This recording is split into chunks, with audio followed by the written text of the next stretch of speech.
금강경 이야기 제18 한 몸으로 동일하게 보다. 오늘은 먼저 지난 시간에 하지 못한 법문 무아법에 대한 내용을 설명하겠습니다. 수보리야, 통달무아법자.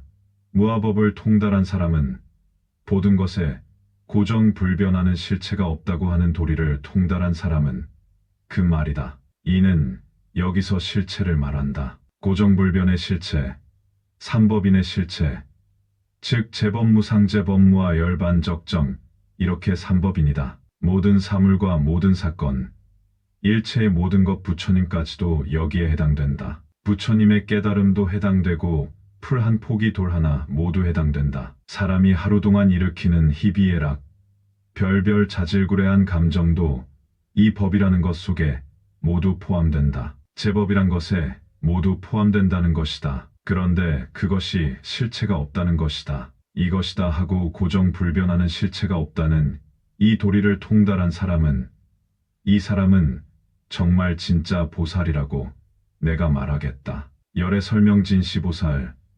열애는 설하기를 이름이 참 보살이라고 할 수 있겠다. 참 보살이 뭘까? 또 집착할 수가 있는데, 통달무아법자이기 때문에 보살이라 해도 좋고 자랑을 해도 좋고 무엇이라 칭해도 좋다. 통달무아법자는 무인 무아법을 통달한 사람이니까 칭찬을 해도 칭찬이 붙지 않고 비난을 해도 비난이 붙지도 않는다. 그 어떤 것도 해당이 될 수 없다. 그런 사람을 진시보살, 참 보살이라 하겠다. 이런 말이다. 정말 대단한 제목이다. 참 보살이라 하면 상이 아닌가 하고 생각할 수 있으나 통달무아법자는 상이다 뭐다 하는 것이 떠나버린 자리이니 참 보살이다. 참 보살이라 해도 참 보살이 고정불변으로 있는 것이 아니다. 참 보살이 아니라 그 이름이 참 보살이다. 알겠느냐? 그런 말을 직접 해놓지는 않았지만 이제 할 때쯤 됐을 것이다. 자존심이란 것이 뭔가? 자존심이란 게 실체가 있는가? 그럼에도 불구하고 가끔 짓누르는 것이 있다면 무엇이라고 말할 것인가? 무실무어다. 자존심도 실체가 없고 그렇다고 아예 허망한 것도 아니다. 실체가 없으면서도 허망한 것은 아니면서 일어나는 존재. 그것을 꿰뚫어 보는 안목에서 보는 이치. 그 이치를 알면 중도를 볼 수 있다. 이치를 안다. 그것이 금강경의 가르침이다. 이렇게 말할 수 있다. 이 경의 도리는 불가사의하고 또한 그런 까닭에 공부하는 사람의 공덕의 과보도 불가사의하다. 우리는 지금 몇만 분의 1 정도를 이해하고 있는지 모른다. 그런 겸손한 마음으로 공부한다면 좋은 결과를 얻을 수 있을 것이라 본다. 제18 한 몸으로 동일하게 보다. 수보리야, 그대는 어떻게 생각하는가? 열애가 유관이 있는가? 그렇습니다. 세존이시여, 열애께서 유관이 있으십니다. 수보리야, 그대는 어떻게 생각하는가? 열애가 천안이 있는가? 그렇습니다. 세존이시여, 열애께서 천안이 있으십니다. 수보리야, 그대는 어떻게 생각하는가? 열애가 해안이 있는가? 그렇습니다. 세존이시여, 열애께서 해안이 있으십니다. 수보리야, 그대는 어떻게 생각하는가? 열애가 법안이 있는가? 그렇습니다. 세존이시여, 열애께서 법안이 있으십니다. 수보리야, 그대는 어떻게 생각하는가? 열애가 불안이 있는가? 그렇습니다. 세존이시여, 열애께서 불안이 있으십니다. 수보리야, 그대는 어떻게 생각하는가? 저 한화강에 있는 모래에 대해서 열애가 말한 적이 있는가? 그렇습니다. 세존이시여, 열애께서는 그 모래에 대해서 말씀하셨습니다. 수보리야, 그대는 어떻게 생각하는가?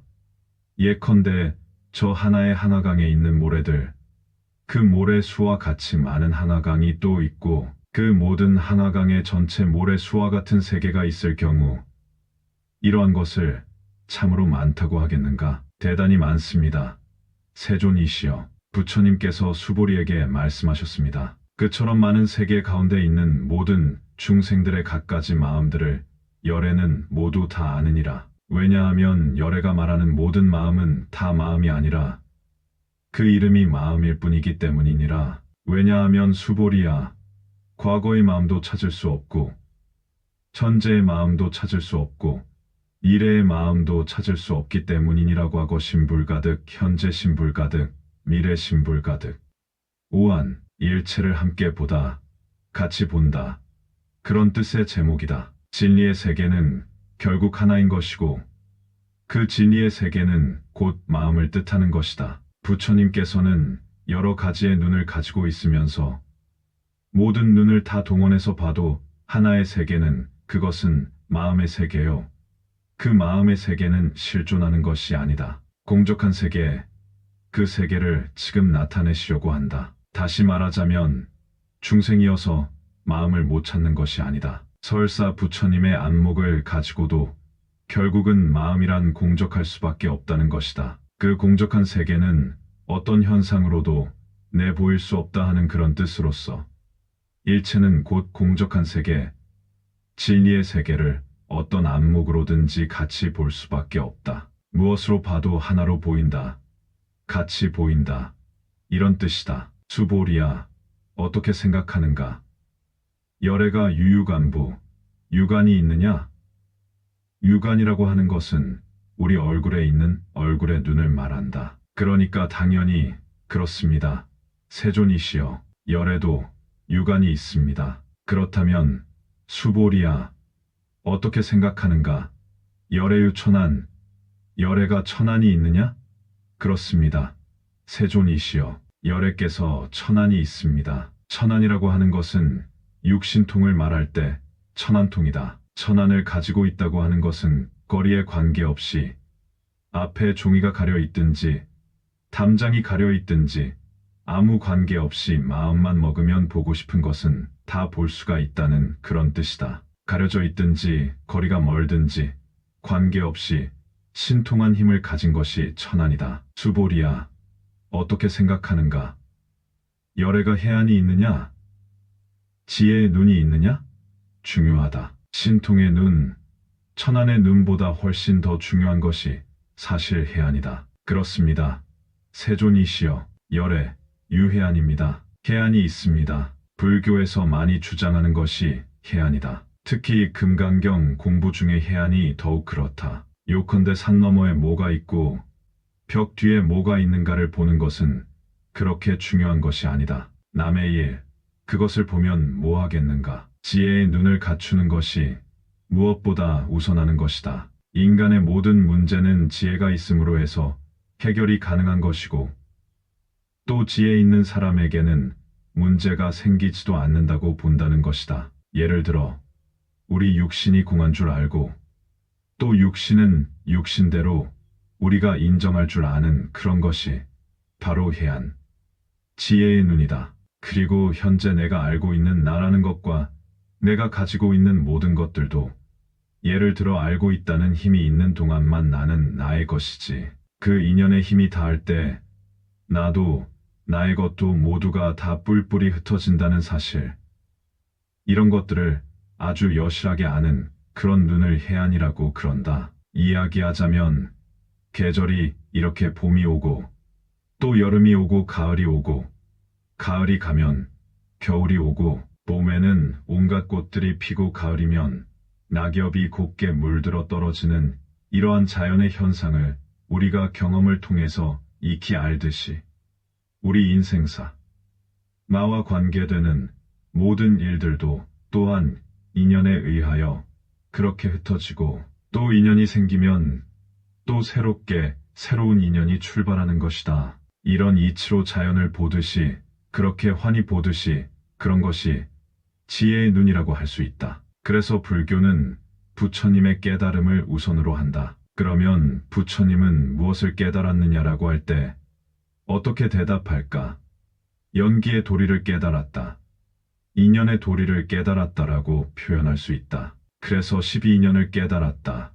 그런 말도 있다. 부처님께 귀의하기 전 목련과 사리불은 당시 인도 사회에서 상당한 지식인이고 또 종교 지도자였고 제자들이 무려 250명이나 되는 그 당시 사회에서 아주 훌륭한 사람으로 생각되어지던 그런 사람들이다. 그러한 두 분이 어느 날 길을 가다가 머리를 깎고 황색 가사를 입은 아주 점잖은 스님을 보게 되었다. 그 스님은 마승이라고 하는 스님인데 쳐다보니 너무나 인격이 고상해 보이고 품위가 있고 품격이 아주 뛰어난 그런 모습을 하고 계시니까 저 사람은 도대체 어떤 단체 또 어떤 스승 밑에서 가르침을 따르기에 인품이 저렇게 훌륭할까?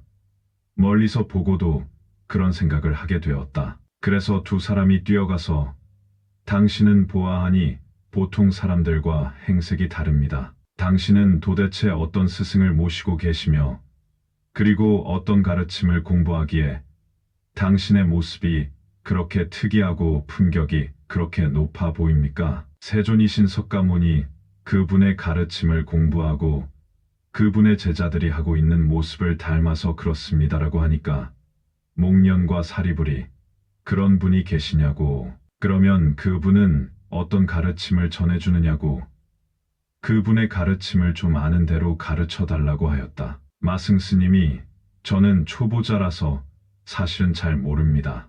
이제 귀의하긴 했지만 별로 아는 것이 없어서 일러줄 게 없습니다. 하고 이렇게 겸손하게 이야기를 했다. 그러니까 아니 그렇다 해도 단 한마디라도 배운 것이 있을 것이고 한마디라도 우리에게 들려줄 것이 있지 않겠습니까? 제발 한마디라도 그분의 가르침을 전해주면 좋겠습니다라고 채근하니까 마승 스님이 아는 것은 없지만 한마디는 전해줄 수 있다고 그랬다. 무슨 말인가 하니 제법 중연생이라 모든 법은 인연에 의해서 생기고 제법 중연멸이라 모든 법은 인연에 의해서 소멸된다. 이 상생의 생성변화가 전부 연기의 도리, 인연의 도리에 의해서 있게 되는 것이지 원인 없는 결과는 하나도 없다. 모든 것이 그럴 만한 이유가 있기 때문에 그럴 만한 결과를 가져온다는 것이다. 이러한 이치를 주로 설하여 주십니다. 아불대사문 상작여시설하라. 부처님 깨달으신 분이 늘 이와 같은 말씀을 자주 하십니다. 그래서 한마디는 제가 기억하고 있습니다. 그렇게 이야기하여 주었다. 그런데 목련과 사리불은 그 당시 다른 사상을 추종하고 있었기에 이 세상 모든 것이 연기의 도리, 인연의 도리에 의해서 생성소멸 변화한다라고 하는 사실에 대해 아주 큰 깨달음을 얻게 되었다. 정말 듣고 보니까 새로운 사상이고 정말 맞는 말씀이었기에 가만히 생각해 보니 모든 것이 원인이 있고 또 주변에 조건이 있고 또 그러한 결과가 있고 그 결과는 또 하나의 원인이 될 수 있고 이렇게 해서 세상은 돌아가는 것이다. 계절이 됐건 또 인간사가 됐건 간에 모두 다 그런 것이다라는 이러한 가르침을 전해 들었다. 우리가 지혜의 눈을 가지고 본다면 그 외에도 여러 가지가 있겠지만 이제 우리에게 가장 요긴하고 또 우선적으로 이해해야 할 것이 인연의 도리를 꿰뚫어 볼 수 있는 그런 눈이다. 인연의 도리, 그러한 이치를 아는 것이 지혜이다. 그것만 잘 알면 부처님의 깨달음이나 다를 바가 없다. 그래서 이제 그러한 이치를 꿰뚫어 아는 것을 해안이라고 한다. 그 다음 수보리야. 어떻게 생각하느냐? 열애가 법안이 있느냐? 법안은 진리의 눈, 진리를 볼 수 있는 눈을 말한다. 지혜의 눈과 진리의 눈이 크게 차이가 나는 것은 아니지만 그러나 좀 세밀하게 나누자면 해안과 법안은 좀 다르다. 그래서 이제 법안과 해안을 나누어서 법안이 있느냐고 물은 것이다. 그렇습니다. 세존이시여, 열애는 유법안, 법안이 있습니다. 수보리야, 다섯 번째 어떻게 생각하는가? 열애는 유불안부하, 열애가 불안이 있느냐? 부처의 눈, 이것은 부처님만이 가지고 있는 눈, 그런 눈을 특정 지어서 불안이라고 한다. 그렇습니다. 세존이시여, 열애께서는 불안이 있습니다. 부처님께서는 당연히 불안이 있습니다. 부처님의 불안을 거론해 놓고 또 다른 이야기를 하고 있다. 수보리야, 어떻게 생각하느냐? 하나 가운데 여왕아 중소유사를 불세게 한화강에는 모래가 있듯이 많은 모래가 있는데 한화강의 모래 숫자와도 같은 한화강이 있다고 하자. 그렇다면 그 많은 한화강의 모래수와 같은 그러한 세계, 유사수 불세계, 그 모래수와 같은 불세계가 있다. 그러한 세계가 있다고 했을 때 그 세계의 숫자가 이와 같은 세계가 얼마나 많겠는가? 이렇게 물었다. 두말할 나위가 없다. 하나의 한화강의 모래 숫자만 하더라도 어마어마한데 그 모래 숫자와 같은 한화강이 있고 또 모든 한화강에 있는 모래 수와 같은 세계, 그렇다면 정말 이루 말할 수 없이 많은 세계이다. 그러니까 매우 많습니다. 세존이시여.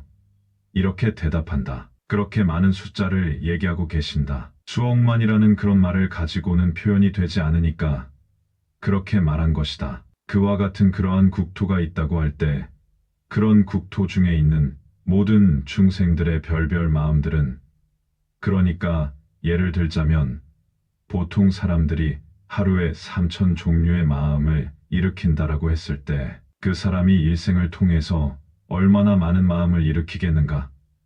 그런데 그러한 마음들을 열애가 실제로 안다.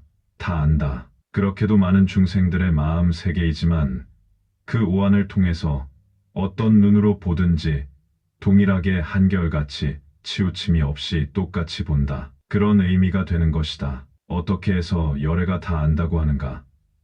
열애가 설제심 계위비심이니 열애가 말하는 중생들의 모든 마음은 모두 마음이 아닐세. 심영이심이라. 이름이 마음이다. 금강경에서 계속 중도의 공식에 의해서 해오던 그런 형식의 말씀이다. 마음 하지만 그 마음은 우리가 부단히 쓰고 있다. 하루에 3,000번 내지 3만번도 쓸 수 있는 그런 마음을 또 분석해 찾아 들어가 보면 실제 아는 것은 또 아니다. 누구도 찾지를 못한다. 그것은 중생만 못 찾는 것이 아니라 때다른 사람도 못 찾고 누구도 드러내서 보여줄 수가 없는 것이다. 또 그러면서 우리는 부단히 쓰고 있다. 그러기 때문에 무엇이나 현상적으로 꼬집어 말할 수 있는 것이 아니다. 그래서 모든 마음이 이 마음이 아니라 이름이 마음이다. 우리가 편의상 이름을 마음이라 지어놓고 부른다. 그 말이다. 그래서 비심이고 심영이심이다. 마음을 찾을 길이 없다. 왜 그런가? 까닭이 무엇인가? 과거 심불가득이며 현재 심불가득.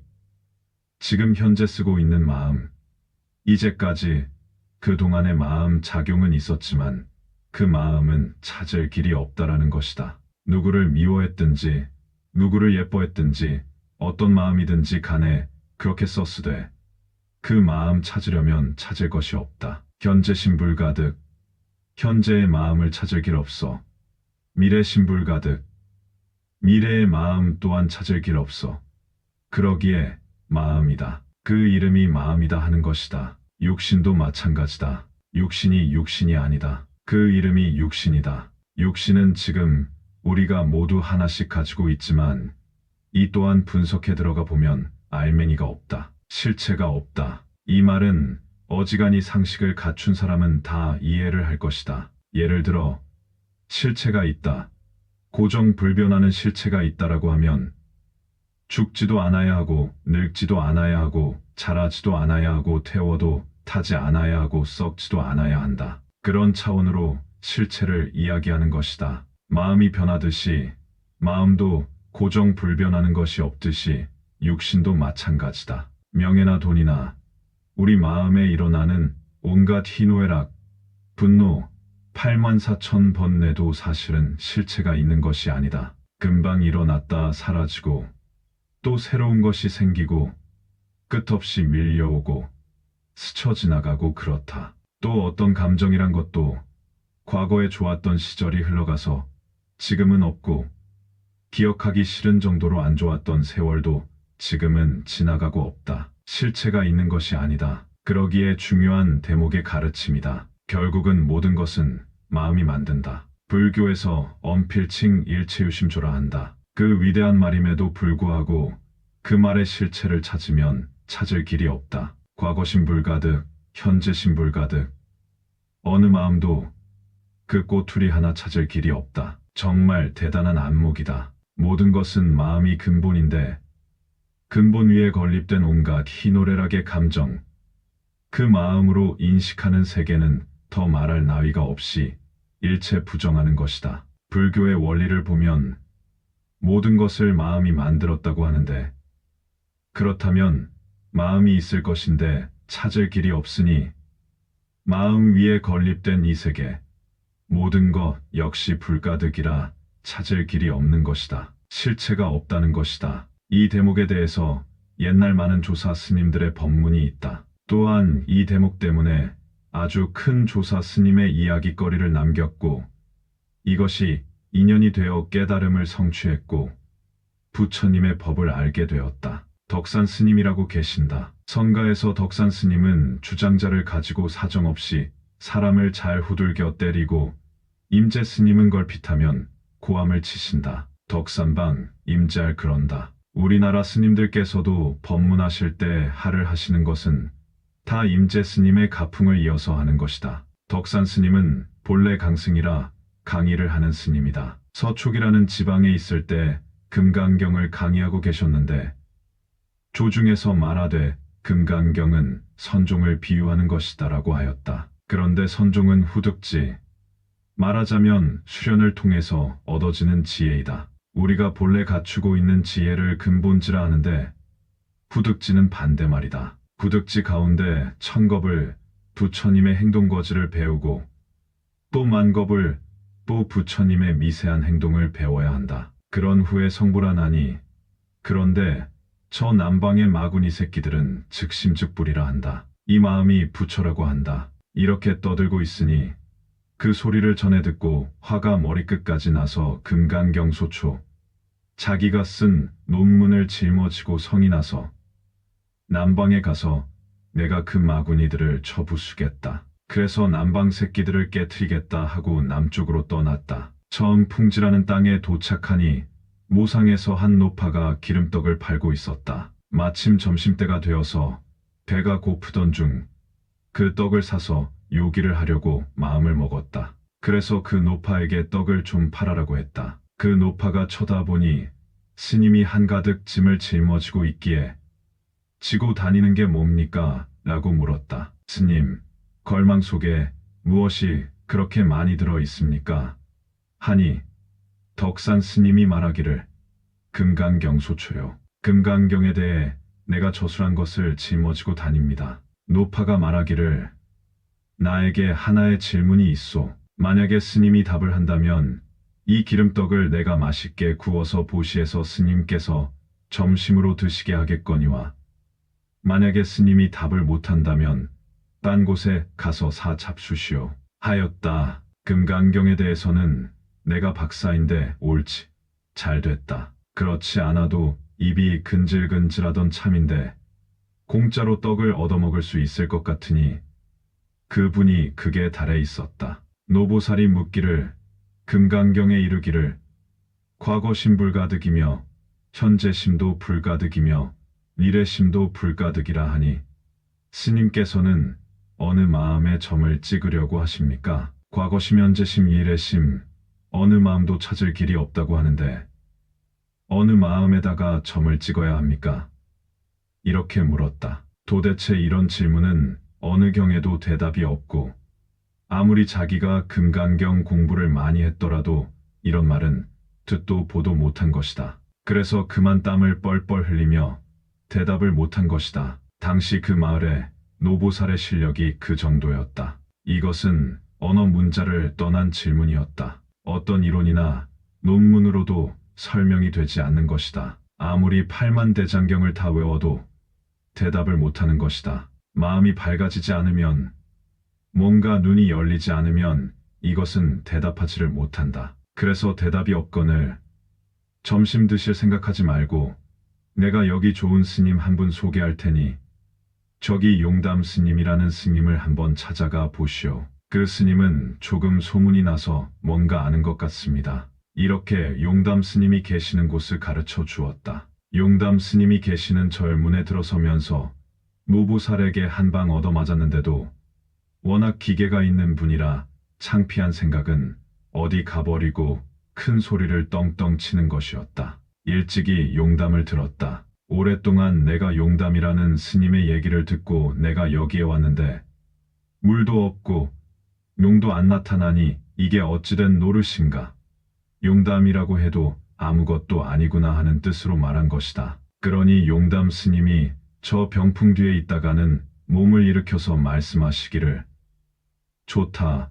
여기에 용도 없고 못도 없지만 그렇지만 진짜 용담에 당신이 잘 왔다. 차원이 다르다. 덕산의 눈에 보이는 용과 담의 뜻하고 다르다. 진짜 용담 스님은 제대로 왔다. 용담에 제대로 왔다. 용이 사는 못에 제대로 왔다고 이렇게 이야기를 했다. 그래서 인사를 하고 물러났다. 생각해보니 그 노보살이 찾아가 보라고 했는데 인사해보니 별것도 아니고 그래서 혹시 또 뭐가 있는가 해서 밤에 또 찾아갔다. 야간 입실이라 밤에 떡 들어가서 쓸데없는 이야기만 하고 옆에서 있었다. 밤이 으슥하도록 있었다. 그러니까 용담 스님이 왜 안 돌아가느냐고 하였다. 그때서야 덕산 스님이 문에 쳐놓은 발을 걷고 나갔다. 나가니까 밖이 아주 캄캄했다. 그래서 신발도 못 찾고 더듬더듬하다 도로 들어와서는 바깥이 어둡습니다. 신발이라도 찾을 불을 좀 주십시오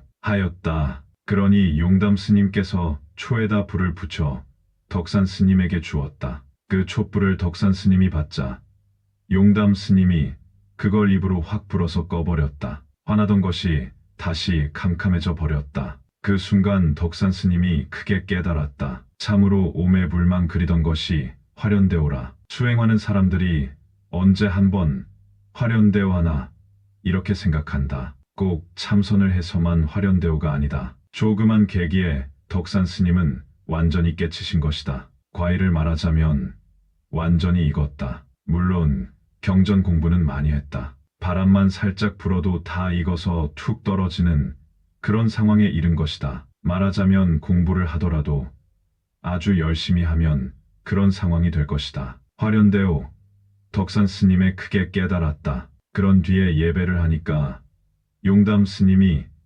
그대가 무엇을 받기에 예배를 하는가? 곧 들어와서 예배를 하는데 심상치 않았다. 덕산이 말하기를 즉심시부리라. 남방의 대선사들에 대한 말씀을 절대 의심하지 않겠습니다. 설득이라는 것은 혀끝 말씀이라는 말이다. 깨달았다 이거다. 그 다음 날 용담 스님이 법상에 올라 대중을 모아놓고 이 가운데 한 놈이 있어. 아주 쓸만한 놈이 있는데 이빨은 칼과 같고 아주 무섭다. 입은 뻘건 피를 큰 항아리에 담아놓은 것 같이 그렇게 험상궂고 아주 기계 있는 놈이 하나 있다. 그러나 이 놈은 한 방망이로 내려쳐도 하나도 끄덕 안 한다. 그러나 이 사람 하루아침에 내 돌을 크게 세운 사람이다. 이렇게 말했다. 실컷 다른 곳에서 공부하다가 문득 어느 날 하룻밤 자고는 스님의 법을 이어간 것이다. 그 용담 스님 밑에 수백 명의 제가가 있었음에도 불구하고 거기에 있던 사람들이 법을 잊지 못하고 덕산 스님이 법을 이은 것이다. 묘하다. 이런 도리가 많다. 역사적으로 육조 스님은 오조 스님께 법을 이을 때 행자의 몸으로 가서 법을 잊게 된 그런 일이 있다. 이제 법문이 끝났는데 덕산 스님이 드디어 자기가 짊어지고 왔던 금강경 연구한 책들을 전부 나무를 쌓아둔 곳에 올려놓고 한마디 하는데 멋진 말이다. 이 세상 높고 높은 기가 막힌 도리를 내가 그동안 이야기해왔는데 그런 이론들은 설사 다 안다 하더라도 털끝 하나를 하늘에다 날리는 것과 같다. 흔적이 없다는 말이다. 눈에도 보이지 않는 그렇게 허망한 것이라는 말이다. 세상에 아주 요긴하다고 하는 것, 축이라고 하는 중심이 되고 중요하다고 하는 것을 자기가 다 짊어지고 있다고 하더라도 한 방울의 물을 큰 계곡에다가 던지는 것과 같다. 무슨 표와 흔적이 있겠는가? 허망하기가 이를 데 없다. 그동안 자기가 마음속에 소중하다고 생각했고 참으로 대단하다고 생각했던 이론과 자기의 어떤 이치, 때닫고 보니 그런 것들이 그렇게 허망하고 보잘것없는 것이더라 하고는 불을 던져서 다 태워버렸다. 그러한 이야기가 서너로 곳곳에 전해 내려오고 있다. 지식이 아무리 많다 하더라도 때다름 앞에는 한 방울의 물, 털끝 하나에 불과하다는 것이다. 불교는 안목을 중요시 여기는 것이다. 지식이 많고 언변이 아무리 뛰어나더라도 열린 눈이 없으면 아무 소용이 없다는 것이다. 그만큼 지식과 지혜의 차이를 이야기할 때 이 대목을 가지고 잘 이야기를 한다. 깨달음의 안목이 어떠하다는 것을 우리는 짐작할 수 있을 것이다. 맹인이 코끼리 만지는 경우와 눈을 뜬 사람이 코끼리 전체를 보는 그런 차이라고 한다. 어쨌거나 참 마음을 깨닫고 봐야 할 일이다. 무비스님, 금강경 이야기. 다음 시간 제19 법계를 모두 교화하다. 나무금 강바냐 빠라밀경. 나무금 강바냐 빠라밀경. 나무금 강바냐 빠라밀경.